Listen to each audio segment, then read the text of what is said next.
he gave it to Parashurama. This chandi, the secret, the chandi homam, what the story is. And that time, Parashurama wrote 18,000 slokas. For 18,000 slokas, it will take a whole day for him to do it. So, Rishi, Sumanta Maharishi, he made it into 6,000. Still big. Markandeya made it into 700. So it's called Durga Saptha, 700 slokas. That's all we do. That is divided into 13 chapters. So we went through each chapter. Today I am a little confused because he used different technique, agamic, Vaidika technique. I'm not familiar with that. I know only agamic chandi homa. That's what we do all the time. We probably will do that Mahachandi Homa because that is what we are used to and do it. This is different, but effective, but different style. But he went through the whole 13 chapters. And there, the story starts with Madhu and Kaitiba. They are the original asuras. As soon as creation starts, they go to that stalk which comes from Mahavishnu's. They want to cut it. So the creation would stop. But they don't want the creation. They don't want the challenges for them. At that time, Mahavishnu is Yoga Nidra. Brahma could not wake him up. So Brahma appeals to Mahamari. She comes and wakes him up and says, you have to stop them because they are trying to cut the creation. Because the creation starts with Brahma, you have given him the assignment, but they are not letting him do that. They want to cut it. So then he slays them. That's a very strange story, how he slays Madhu and Kaitiba. It's a mighty battle.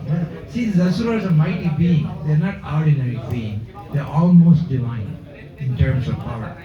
So the battle goes on 1,000 years, and then at the end, Mahavishnu destroys them. Then he crushes them in his thigh, because they can't be killed any other way. They have a wound. They can only be crushed in the thigh. So they crush him in the thigh. What came out of it is all this. All we eat, all we consume, that came from Madhu Kaitiba's destruction of Mahavishnu. Now you know why our nature is asuric, because we did eat that. Every minute, that's all is consumed. All the food, all the vegetation, most of the Prakriti, it comes from Madhu and Kaitiba's destruction. That's the origin.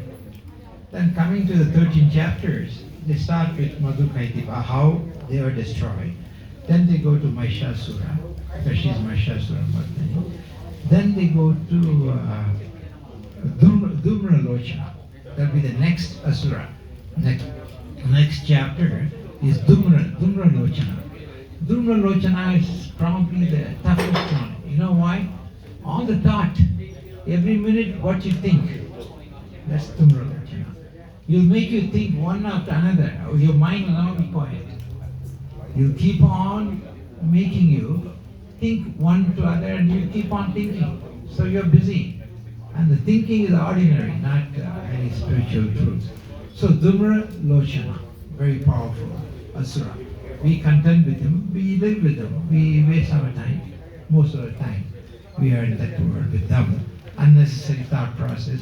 Only when you come to the temple or when you think of Divine Mother, that is useful.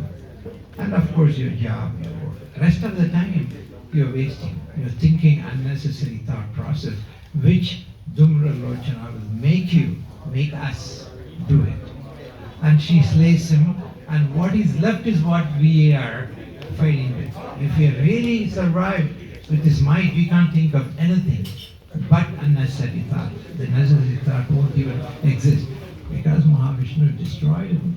Not Mahavishnu, Mother destroyed him. We have a chance. What is the chance? To think of divine, to think of Ganesha, and Ganesha will wake up the Kundalini, and then that starts. That is a hope for humanity. There's no other hope. So, the Dhumralochana. Then comes Chanda and Munda. They are mighty asuras and very difficult to destroy them. Even Mahakali couldn't. She had to call Chandi.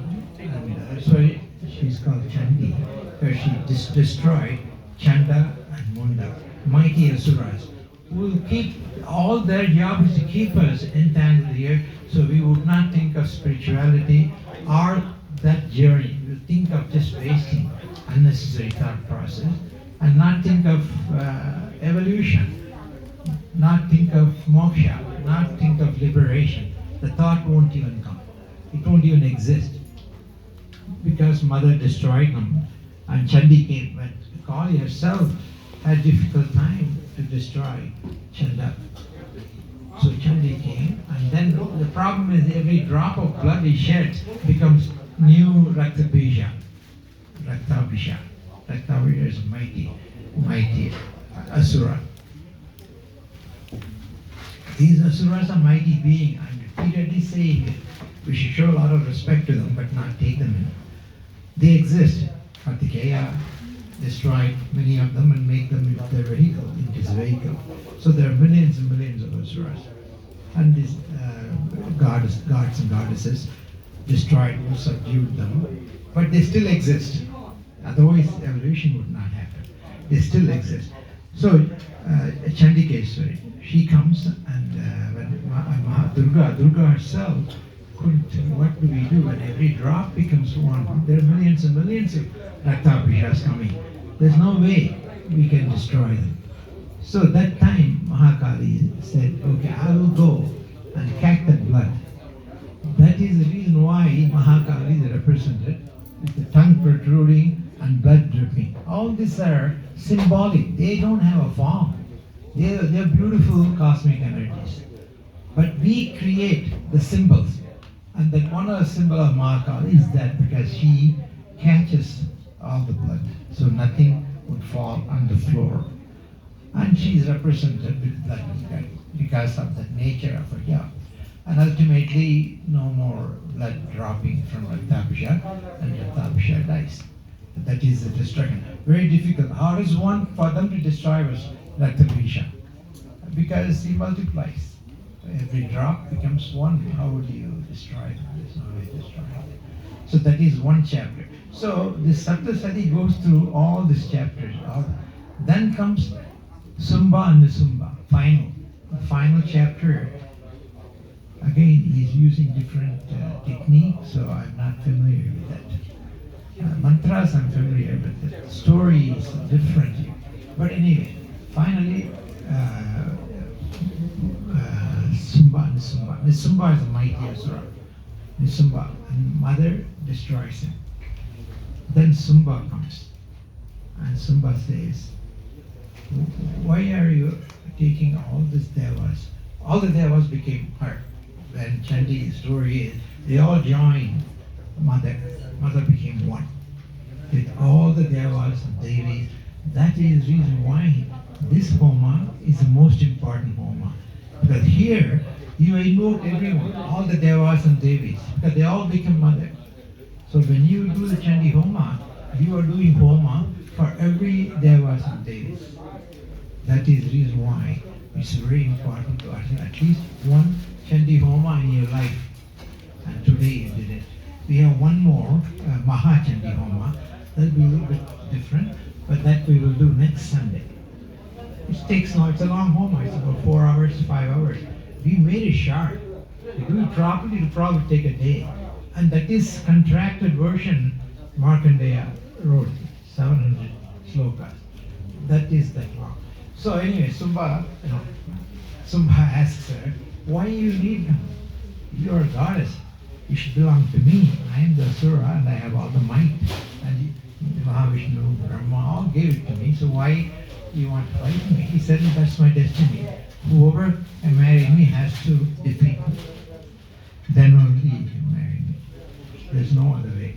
So the mighty battle goes on. This, in our years, probably thousands of years.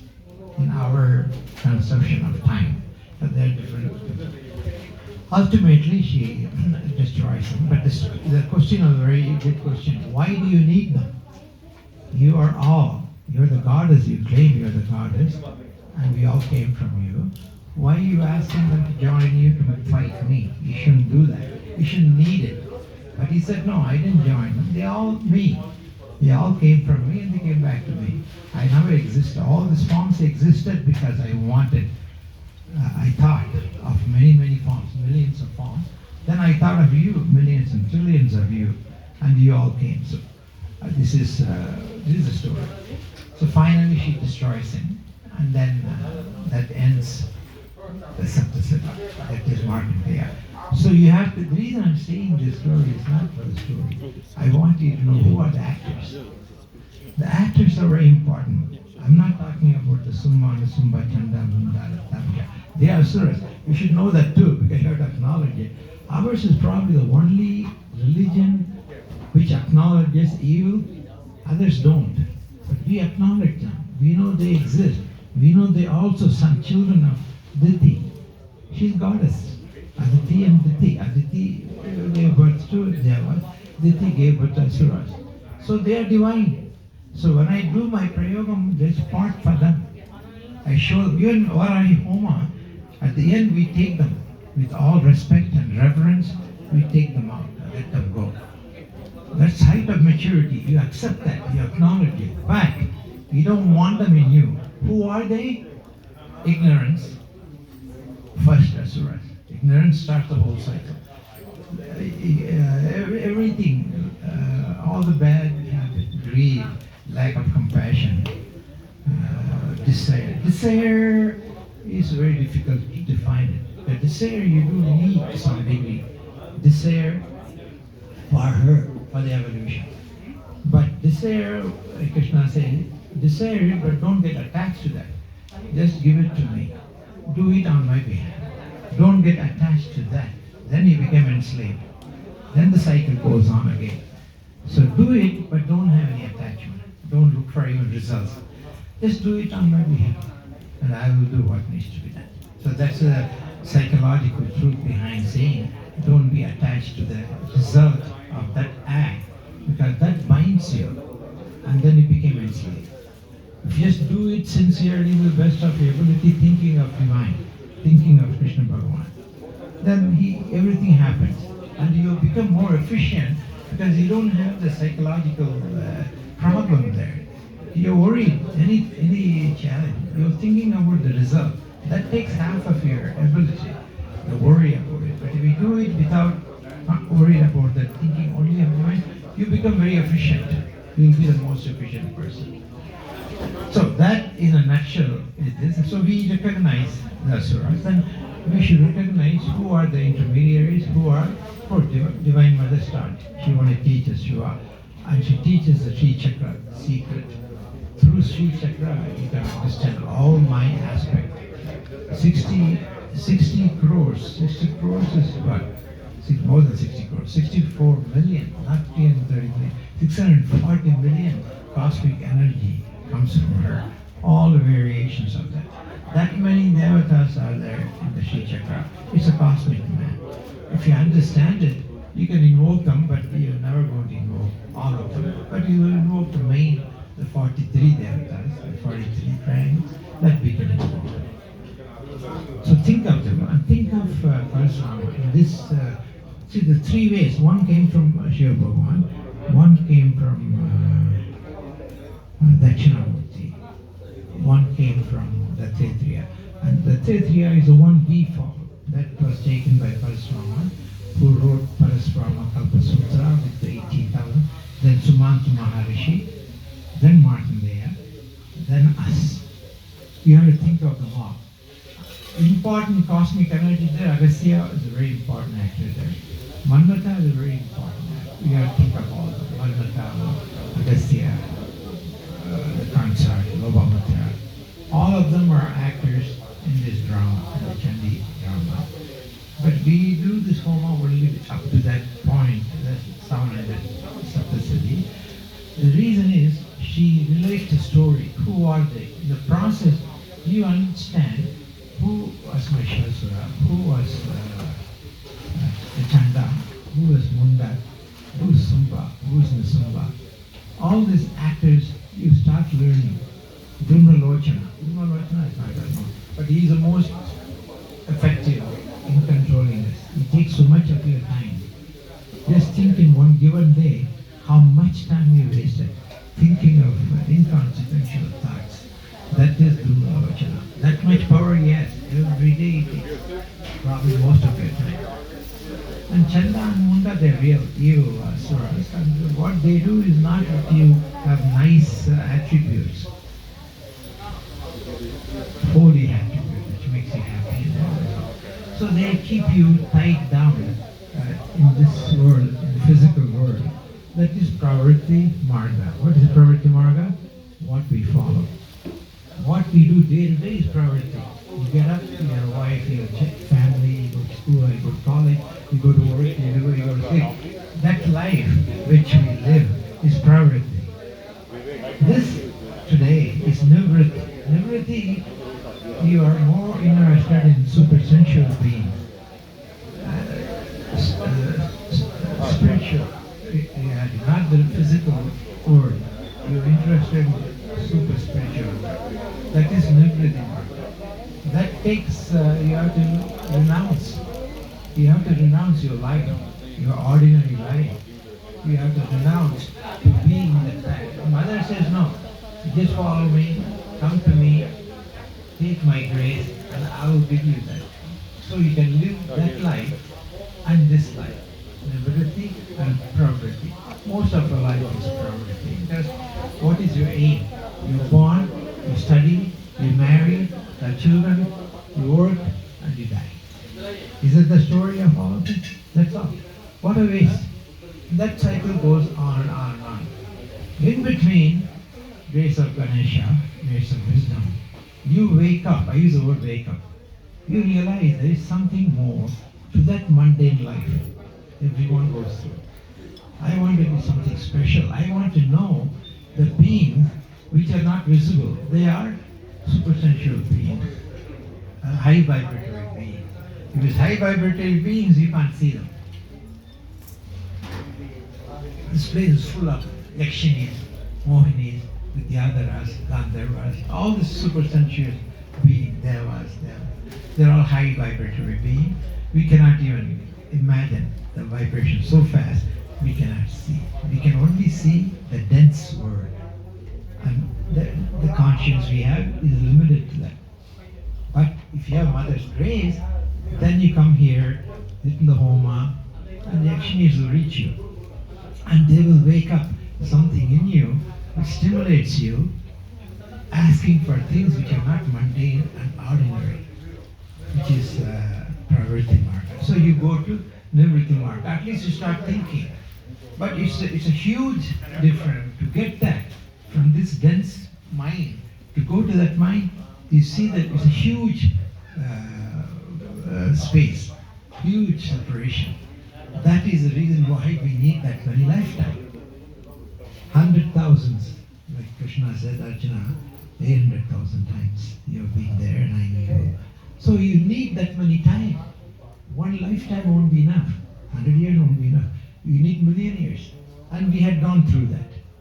We have had that many lifetimes probably. So we have evolved to a complex mind, body, intellect, ego, that complex. But the complex has problem too, because it limits you. It doesn't let you go beyond that. To go beyond that, you need wisdom, Ganesha, Kundalini. So they're all not normal. How often we talk about Kundalini or that wisdom, that gnosis. Greeks talked about it, they knew. Plato knew, so they talked. Among the Western civilization, they discussed that. They knew there's something beyond what is mundane life. Okay. I'm out of time, so I'll stop here. Maybe next Sunday we do the Mahachandi Homa. There I'll discuss with you. But at least you know now who are the main actors, what's the story, and why she's called Chandi, because she slayed Chandikeshwar. And Kali, Durga, Kali, Chandi. They're all very unique vibrations. Parvati, we know, because very sattvic. She's a goddess. But Durga, Kali, and Chandi, they're very different. To discuss about them will take me lots of time. But they're different. But they are part of Parvati when she becomes angry, or when she has to slay evil, she becomes that Kaushiki. There's many aspects of Parvati. Parvati is a benign aspect. The rest of them are very, I don't want to say violent, very intense. And they destroy. And they destroy mighty beings. And we have the grace, Mother has given them to us here, so we can sit in front of them and think of them. And as mother, they're very kind. They're never violent, but they have that in it. That's why Mahakali stays in the crematorium, because she knows that's very important for us. We're going to leave this world and go to a different world about which we don't know anything, and it'll be horrible. Like when Columbus came to America, he didn't know what it was. It's very challenging. But if you know them before you go to that world, it's much, much easier. And this is entrance to Devaloka. And when you come here and get Mother's grace, and that's a different topic, how you get Mother's grace. When you do them, they're all introduced to you. You know them. And they're very kind to you. So when our time comes, when you go to that world, which is not human world, which is not mind, body, intellect world, higher vibration, that those beings don't need mind, body, intellect. They're rapidly vibrating. There's no karma to them either. They have different challenges, but not the karmic challenges. So they need a different life form. And I'll stop here. Thank you. Happy